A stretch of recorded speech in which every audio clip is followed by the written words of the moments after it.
Amén.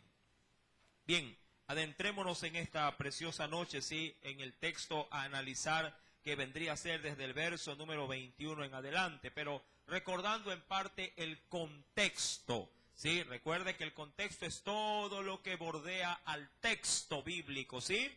Dice la Biblia, versículo número 21, el bautismo que corresponde, dice, a esto, ahora nos salva, ahí abre un paréntesis, no quitando las inmundicias de la carne, sino como la aspiración de una buena conciencia. ¿Hacia quién? Una buena conciencia hacia Dios por la resurrección, dice ahí, de Jesucristo. Bien, es evidente que hoy vamos a tratar un tema que está en pleno apogeo, y digo apogeo por el sentido de que se están recibiendo, se están impartiendo las enseñanzas de bautismo. Amén. Usted ya conoce el significado de este precioso término. Bautismo, sí, viene de una palabra griega que es bautizo, y esta significa inmersión o sumersión. Sí, depositar algo debajo del agua, como lo que usted hace cuando lava la ropa en tina, o sobre todo en la lavadora. Usted mete la ropa, ¿verdad? Una vez que está llena con agua o detergente, ¿y usted qué hace luego que mete la ropa? Mete las manos y la empuja hacia abajo, hacia el interior. Si una vez que está sumergido, entonces podría decir que es una apreciación del término bautizar, sumergirse en el agua. Ya hemos analizado en otras enseñanzas en los evangelios que Juan el Bautista fue el precursor del bautismo, en el sentido de que Dios le dio la orden de que pueda preparar para Jesús un pueblo a través del bautismo. Ese bautismo implicaba arrepentimiento. El bautismo de Juan fue una proclamación de un bautismo de arrepentimiento. Es decir, que las personas se sumergían en el agua, obviamente de manera simbólica, representando a través de esa inmersión el arrepentimiento para poder recibir a aquel que habría de venir después de él. Ahora, cuando vamos a la carta de Pedro, que es el texto que nos toca analizar en esta noche, nos dice el Señor en el verso 21, y obviamente recordando el contexto, que es el versículo número 18 al 20, que recuerde que el apóstol Pedro está hablando acerca de cómo una generación pereció a consecuencia del diluvio, ¿verdad que sí? Donde solamente dice en el verso 20, ¿cuántas personas fueron salvadas? 8 personas. Pero durante el tiempo, usted ya también eso se lo analizó la semana pasada, durante el tiempo de la construcción del arca, que duró 120 años, sí, Noé de alguna manera fue, mi amado hermano, movido por el mismo Espíritu del Señor para hacer en ese lapso de tiempo no solamente el arca, sino también ¿qué otra cosa más estaba haciendo? La Biblia dice que él fue pregonero ¿de qué? De justicia.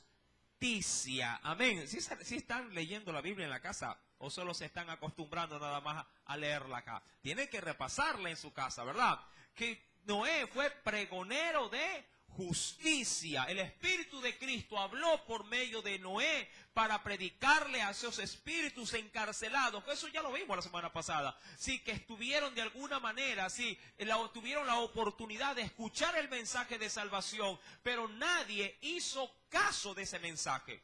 Y si usted va al libro del Génesis, ahí podrá usted constatar que aún, mi amado hermano, sí, aún quienes estuvieron en toda esa, digamos, gran catástrofe, viendo, mi querido hermano, sí, que las aguas vinieron sobre ellos, nadie corrió al arca. Todo mundo corrió a buen recaudo, pero nadie trató de buscar el arca para poder ser salva. Ahora, mi amado hermano, es evidente de que en esa generación la gente murió de manera, sí, diríamos, consciente de su pecado. Consciente porque Noé digamos que se encargó de transferir, sí, a ese pueblo la voluntad de Dios, y la gente la rechazó. Pero bueno, entremos en materia. Ahora, la Biblia dice en el versículo número 20, en la parte final, que ellos fueron salvados por medio de ¿qué dice la Biblia?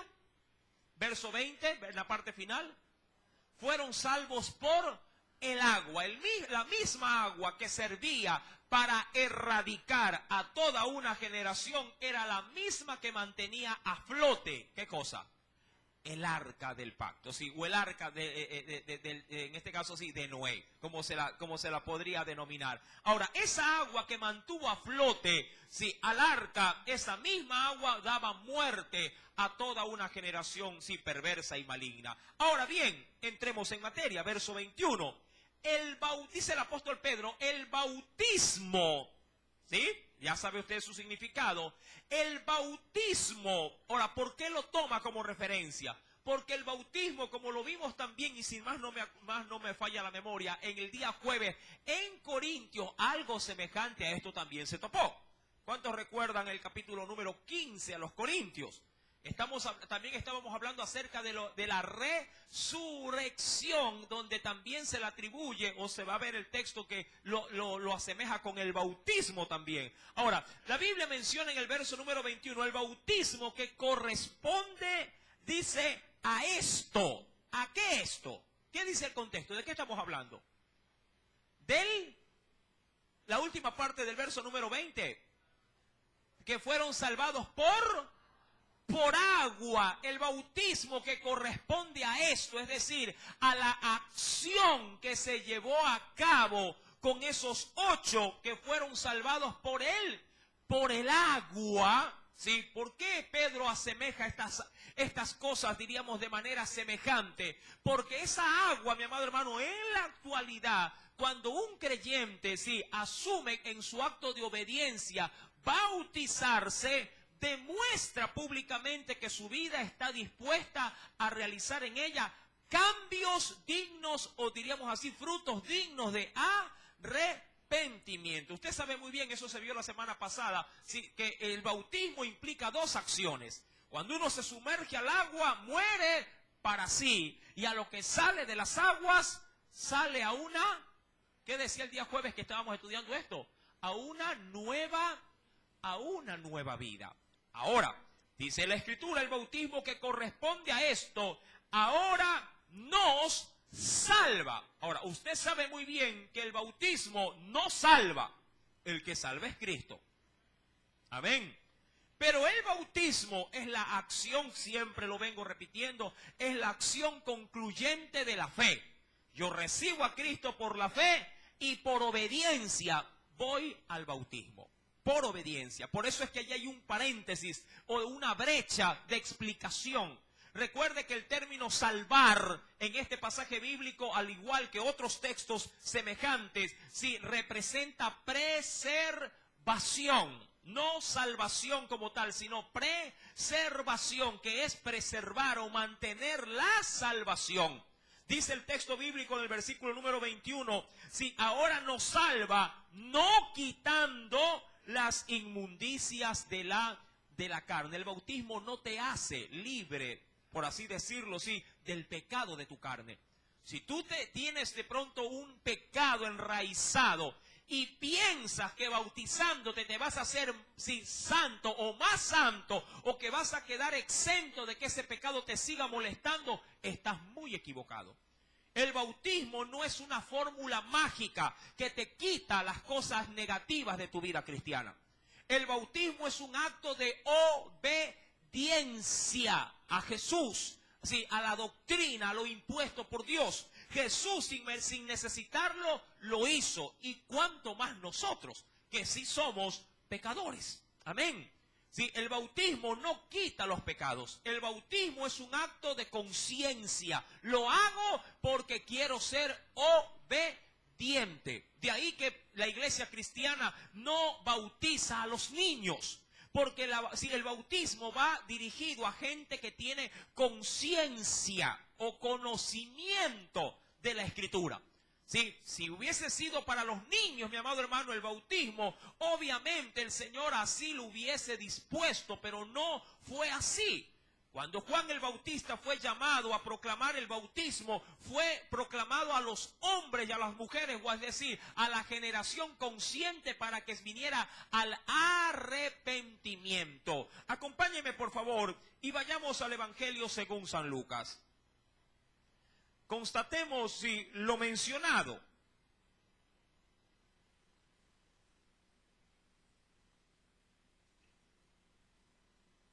En el capítulo número 3 del Evangelio de Lucas.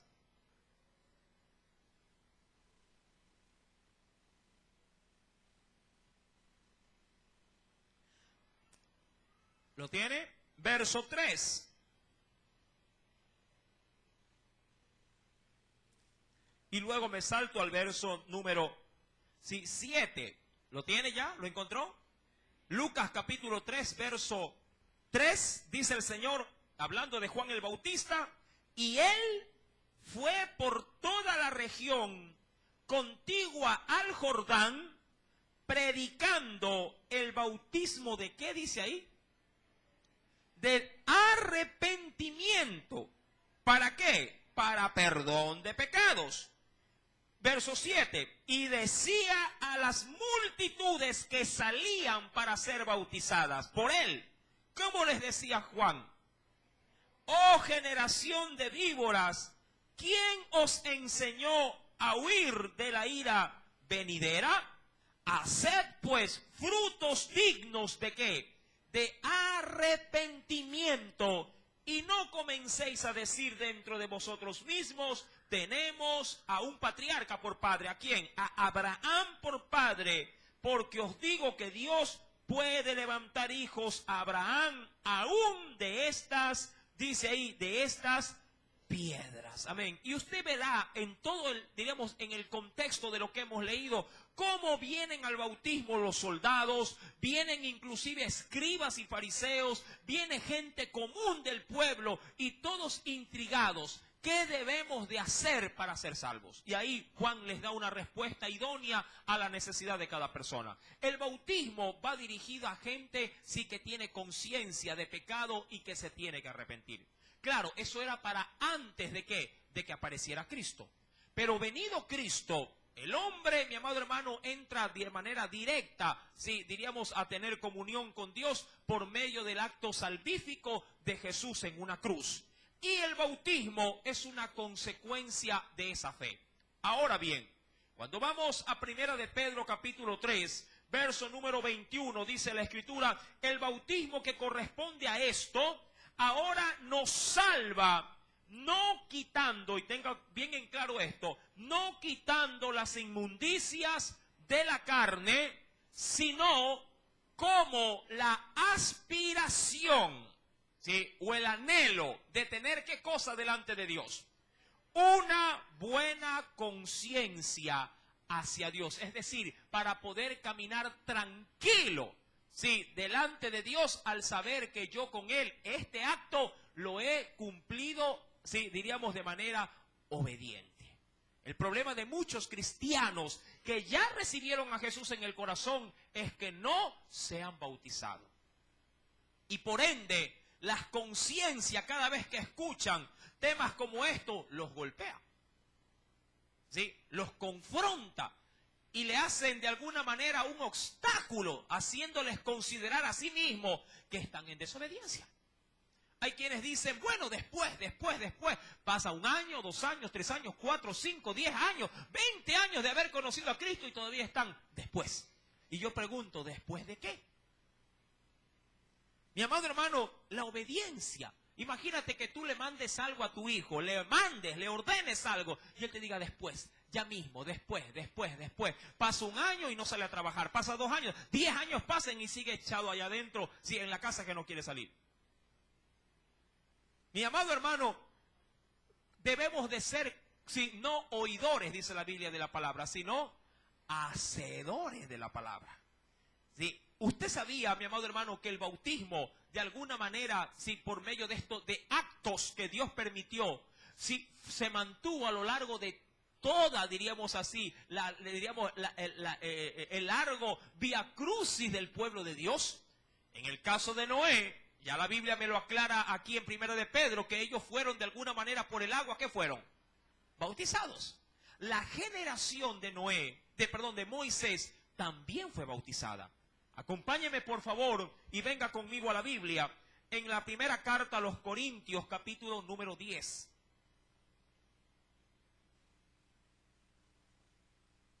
En ellos se llevó un bautismo, sí, muy especial.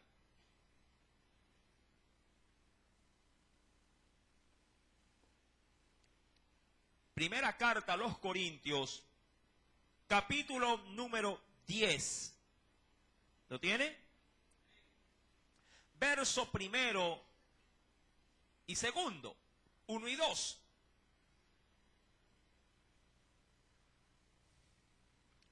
Dice la Escritura, porque no quiero, hermanos, que ignoréis o que desconozcas algo importante. ¿Qué cosa?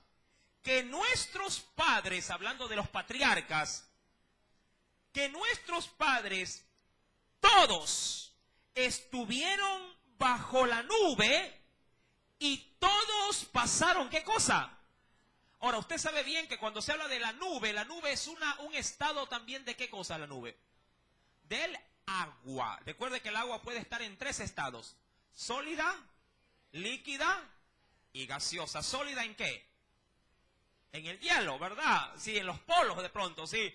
De manera líquida, ¿en dónde? En los ríos, en el mar. Y de manera gaseosa, ¿en dónde? En las nubes. Ahora, la Biblia dice que esa generación, todos, dice, no solo Moisés, toda esa generación, dice, todos estuvieron bajo la nube y todos pasaron el mar. Ahora, pregunto, ¿y eso qué tiene que ver con el bautismo? Mira el verso número 2. Y todos, ¿qué dice? En Moisés, ¿qué dice la Escritura? Claro, ellos no lo sabían, pero Dios, al sacarlos de Egipto y hacerlos pasar por el mar, la Biblia dice que tenían un bloque de agua a la izquierda y otro bloque a la derecha. Y eso era mantenido, sostenido, ¿sabe por qué? Por la mano de Dios, usando Él los vientos.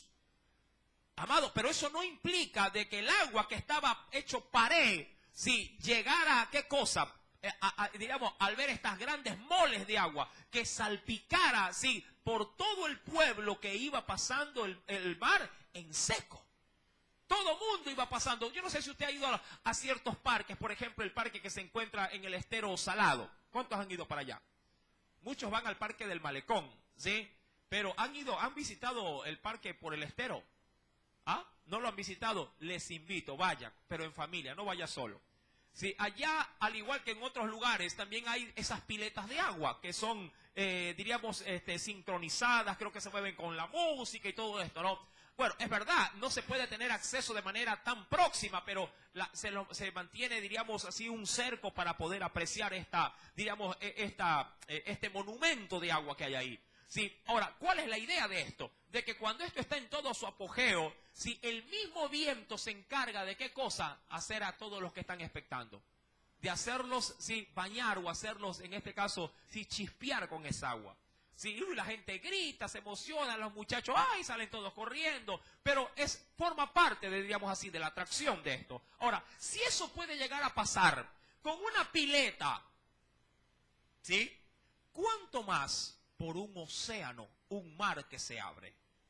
Y donde el viento juega un rol importantísimo, sí, usado obviamente por el poder del Señor, para que se mantenga sostenido, sí, un bloque a la izquierda de agua y otro bloque a su derecha. Todo el pueblo que va pasando, que fueron cerca de más de 1 millón de personas que van pasando por el mar, mi amado hermano, sí, se ve con esta gran mole y cada uno de ellos recibiendo por aspersión, ¿qué cosa? Sin darse cuenta. ¿Qué cosa estaban recibiendo? El bautismo, el agua. Y quien los conducía en el desierto por el día era una columna de nube. Mi amado hermano, todo era tipificado, sí, de lo que habría de venir, el bautismo. Si ellos, mi amado hermano, si pusieron sus vidas así expuestas a este precioso acto de majestad divina, ¿cuánto más nosotros que tenemos la gracia de tener al Hijo de Dios en nuestro corazón, no habremos de aprovechar por obediencia y por una buena conciencia a someternos voluntaria y diría yo agradecidamente al requisito del bautismo? ¿Por qué esperar? ¿Por qué, diríamos, dudar? Eso es más o menos como que a veces cuando me vienen con ciertos problemas de hogar, dicen, hermano, yo me quiero casar, ya tenemos 30 años juntos y todavía no se decide. Yo digo, ¿y qué está esperando luego de 30 años de unido? ¿Ah? Todavía duda de que ella sea la persona indicada para usted. Mi amado hermano, no podemos dejar pasar por alto cosas tan importantes. Si el bautismo no fuera importante, mi amado hermano, para la iglesia, hubiese muerto, se me ocurre, hasta el evento propiamente hablado de los evangelios. Y nunca más haber sido topado, para la iglesia venidera. El problema es que tenemos el asunto del bautismo en los evangelios, en el libro de Hechos de los Apóstoles, en la carta a los Corintios, en la primera carta de Pedro, casi al final de la Biblia. Tenemos el bautismo a flor de piel en toda la Biblia. En Génesis con Noé, en la carta de Corintios haciendo alusión ¿a qué? A Moisés, es decir, el Pentateuco. Sí, al Éxodo propiamente hablando, o Deuteronomio, y lo tenemos también ahora, para la iglesia, donde se escribe doctrinalmente para los redimidos. Si esto está de manera tan recurrente a lo largo de toda la Biblia, mi amado hermano, no nos pongamos a contraponer a lo que Dios nos está ordenando. Por eso es que Pedro dice, cuando retomamos por favor la primera carta, en el capítulo 3, verso número 21, que lo hacemos no para quitar las manchas del pecado, la inmundicia de la carne, sino para tener ante los ojos de Dios, no de los hombres. Nadie se bautiza para agradar a los hombres. Yo sé que la religión tradicional bautiza por tradición, lo hace para agradar a los hombres. Porque si el primero que reclama cuando el niño nace de que se lo bautice, ¿quién cree usted que es? ¿Quién? Los abuelos son los primeros. Oye, ¿y no vas a bautizar al bebé? Mira que se va morito. Los que conocemos hoy por hoy la Biblia sabemos que ese término, el término moro existió. Era una persona, diríamos así, pagana, que no tenía la fe cristiana. Así se lo determinó en la Edad Media, los moros, personas que no tenían la fe de Cristo. Pero, mi amado hermano, se han inventado el cielo de los tontos. ¿Cuál? El limbo. El limbo, bíblicamente, no existe. No existe el limbo. Y mucha gente dice, si el niño se muere sin ser bautizado, se va al limbo. ¿Y cómo hacemos ahí? Es mejor que bautizarlo. Pero el bautismo no obra, para redención. El bautismo por eso no quita pecado. Mucha gente dice, el niño nace con el pecado original. Bueno, eso es cierto, el pecado se hereda generación tras generación. Pero el pecado se limpia únicamente, no con el bautismo, sino por la sangre de Cristo Jesús, cuando lo recibimos en el corazón por la fe. Amén. Cuando usted bautiza a una criatura, simplemente ha hecho un acto de tradición humana. Para agradar al cura, para agradar a los abuelos, para agradar a su mujer, para agradar a su esposo, para agradar a la sociedad, pero no para agradar a Dios. El bautismo debe de conllevar arrepentimiento. Pregunto, ¿de qué se puede arrepentir un niño de 7 días, 1 mes, 3 meses de nacido? Le pregunto yo. ¿Acaso sabe él lo que está recibiendo? ¿Acaso él está consciente de que va a dar un paso de importancia para agradar a Dios en una buena conciencia? ¡No! Es como tratar de hacerle un fiestón a un niño que cumple su primer año. Los papitos son los emocionados. ¡Ay, el bebé lindo, la piñata! El niño está... Uso el término que mencioné. Está en el limbo el niño. Ellos comienzan recién a identificar, diríamos así, la celebración a partir de su 2º año de vida. Ahí ellos comienzan a disfrutar, comienzan a apreciar. En su primer año el niño pasa de brazo en brazo, aparece el payaso y llora todavía. En el 2º año le cae a golpe al payaso. Ya aprovecha la fiesta. No digo que no le haga cumpleaños a su niño, cuidado, no me va a malinterpretar. Cumple, celébrele cada día a su niño, Pero, amado hermano, voy con el asunto del bautismo. El bautismo es un acto, de obediencia, un acto que no podemos, dejarlo a un lado.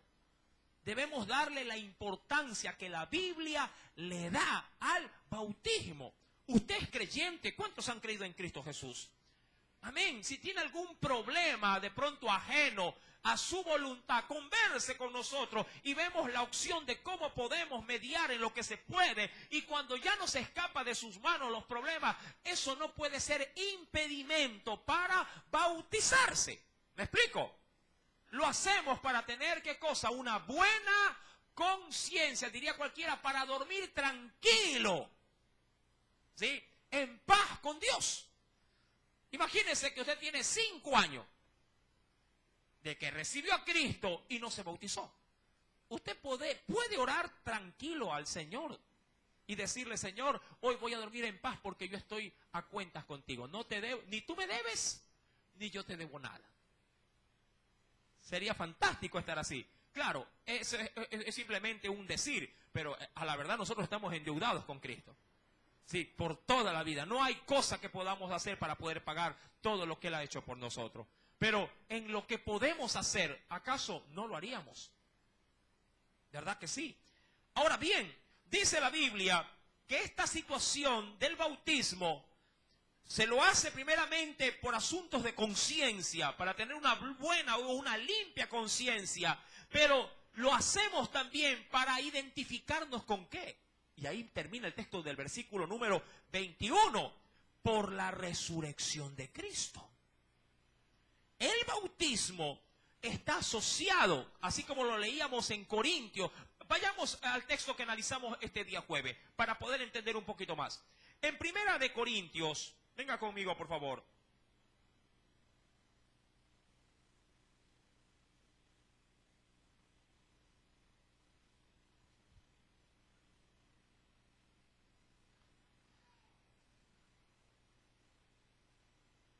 No, perdón, bueno, sí, leamos Corintios, de ahí nos vamos al otro texto. Leamos Corintios primera parte, sí, para recordar lo que estudiamos el jueves. Corintios capítulo 15. Corintios capítulo número 15. ¿Lo tiene? Verso número 28 al 29. Esto lo analizábamos el jueves. Y recuerde, en el contexto de ese estudio, Pablo utiliza este argumento que lo vamos a leer en función de qué aspecto lo utiliza. ¿Qué estaba Pablo tratando de hacerles meter en la cabeza a los corintianos? ¿Acerca de qué punto estaba hablando Pablo? Acerca de la resurrección. Esa iglesia sí creía en muchas cosas de la palabra, pero era renuente a creer en otras. Y en una de esas que no quería creer era en el aspecto de la resurrección. Amén. Ahora, dice el verso 28.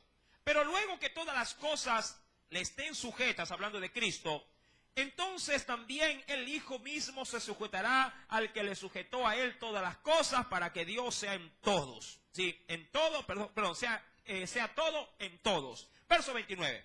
De otro modo, ¿qué harán los que se bautizan por los muertos? Dice aquí, si en ninguna manera los muertos resucitan. ¿Por qué pues se bautizan? Le pregunta a ellos. ¿Por qué pues entonces se bautizan por los muertos? Esto yo ya lo expliqué el jueves. No voy a volverlo a explicar. Si quieres saber este asunto, venga el otro jueves. Amén. Porque estoy estudiando Pedro. Tomo solo la referencia. Pablo usa este argumento del bautismo y la muerte. ¿Por qué? Porque el bautismo representa dos cosas importantes. Yo ya lo mencioné al inicio. Representa simbólicamente muerte, pero también representa resurrección. Ahora, ¿dónde está eso? Venga conmigo. Vamos por favor a la escritura en Colosenses capítulo 2. Colosenses capítulo número 2. Disculparán si otros tienen calor, tiene bastante calor. Está en reparación ahí el hermano, está ahí. Mañana creo que la habilita, ¿no? Hombre, es eso, el lunes. Uy, bendito, en la noche va con puerta abierta el culto entonces. ¿Ya? Colosenses capítulo 2.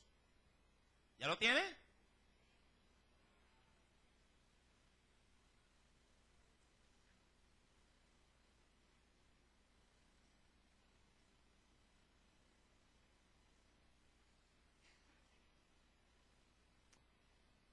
versículo número 8 al 12. Quiero llegar al 12, pero voy a leer desde el verso 8 para entender todo el texto bíblico. ¿Ya lo tiene? Mirad que nadie os engañe por medio de filosofías y huecas sutilezas, según las tradiciones de los hombres, conforme a los rudimentos del mundo, y no según Cristo. Verso 9. Porque en Él habita corporalmente toda la plenitud de la deidad, y vosotros estáis completos en Él, que es la cabeza de todo principado y potestad. Verso 11. En Él también fuisteis, en Él, en Cristo. ¿Qué fuimos nosotros? Circuncidados, recordando que antes la circuncisión era un acto obligatorio, pero en Cristo ahora Él es nuestra circuncisión, no hecha a mano, dice aquí, al echar de vosotros el cuerpo pecaminoso carnal en la circuncisión de Cristo. Verso número 12. Sepultados, y aquí comienza el punto, sepultados con Él. ¿En qué, mi amado hermano? En el bautismo, en el cual también, dice aquí, fuisteis también, ¿qué cosa? ¿En qué área? Cuando llevamos a cabo, ¿qué cosa? El bautismo, en el cual también dice, fuisteis resucitados con Él mediante la fe en el poder de Dios que le levantó de los muertos. Con el bautismo, vuelvo y repito, eso es un acto simbólico, pero es un acto de fe y de obediencia, de buena conciencia hacia Dios. Cuando usted se sumerge al agua, muere para sus pecados o para su vida pecaminosa. No con esto le digo que aquel que se bautiza no vuelve a transgredir la palabra. Mi amado, esto no es garantía de que nunca más voy a pecar. Sí, pero cuando uno está con el compromiso de llevar a cabo este acto tan importante, se pone en su corazón una meta. ¿Cuál? No ofender voluntariamente la gracia de Dios.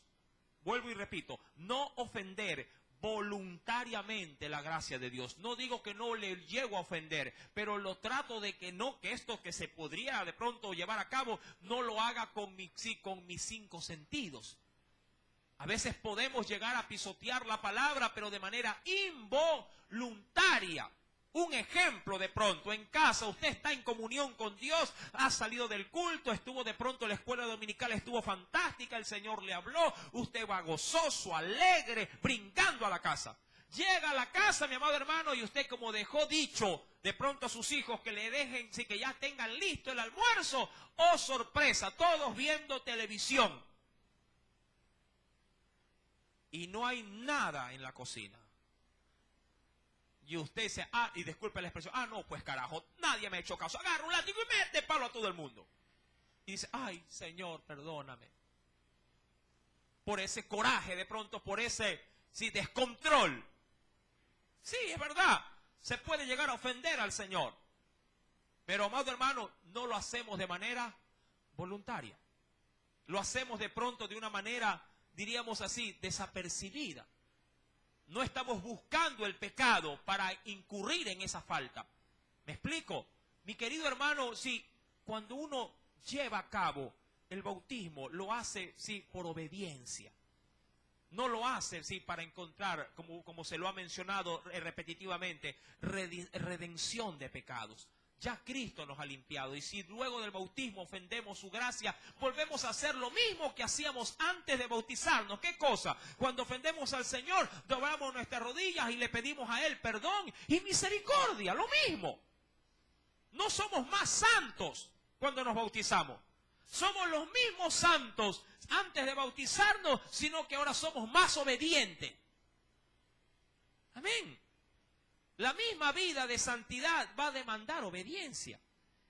Ahora bien, cuando terminamos el versículo número 21 nos dice, por la resurrección de Jesucristo, verso 22, quien habiendo subido al cielo, es decir, está vivo y está allá arriba, quien habiendo subido al cielo está a la diestra de Dios, y a él están sujetos ángeles, autoridades y potestades. Es decir, todo está en la mano ¿de quién?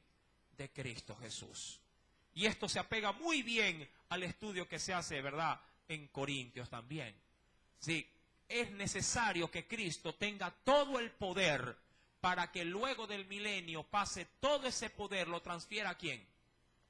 A su Padre, ¿verdad? Para que sea ya en esa última etapa, sí, de la dispensación, diríamos, bíblica, sea Dios tomando el control absoluto de todo.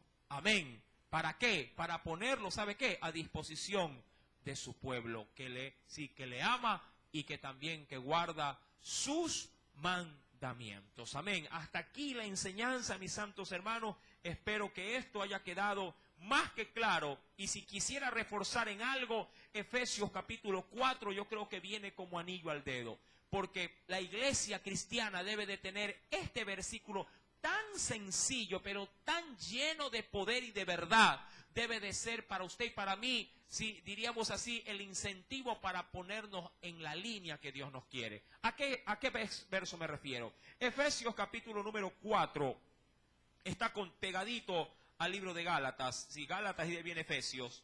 Capítulo 4 nos dice el Señor en el versículo número...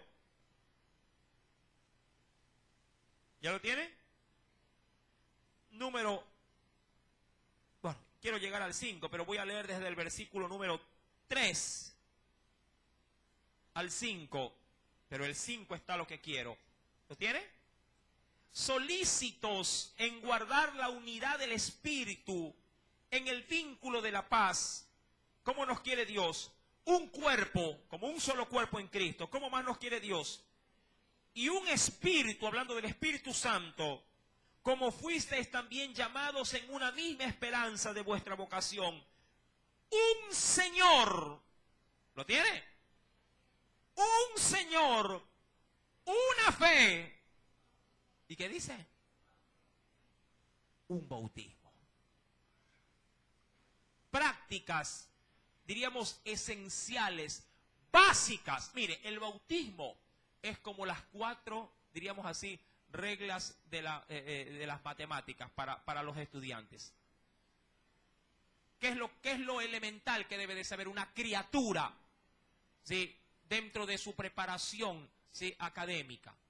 Las 4 reglas, ¿sí?, que son los pilares fundamentales de la matemática: resta, suma, multiplicación y división. Un cristiano que no es bautizado es como que no sabe sumar.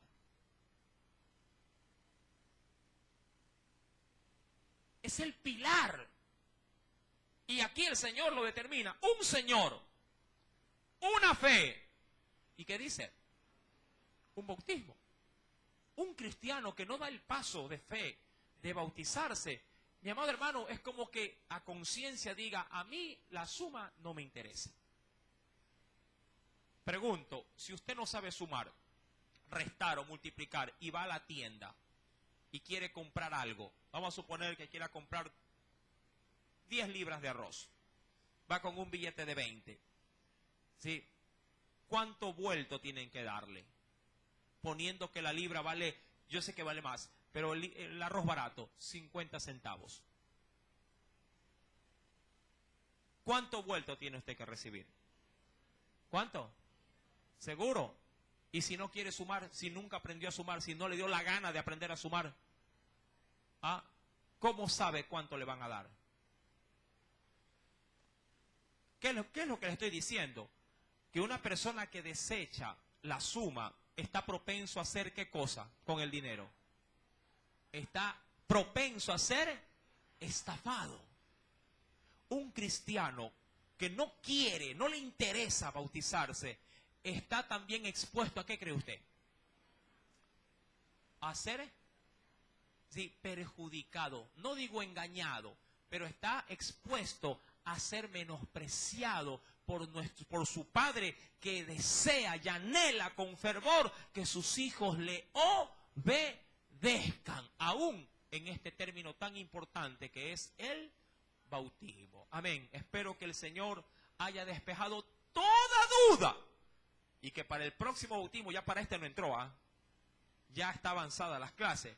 Espero que para el próximo bautismo, que Dios mediante va a abrirse en el mes de marzo, todos los que faltan estén en la línea y digan: hermano, yo soy el primero. Pues desde ya vaya apuntándome, ¿sí? Para poder cumplir, ¿sí?, con este lineamiento de la palabra del Señor. Amén. Sí, si el Señor habló a su vida, bien podría brindarle una fuerte ofrenda de aplausos. Amén. Oremos. Amantísimo Dios, gracias, Señor amado, porque tú has sido bueno y bueno en gran manera. Por no solamente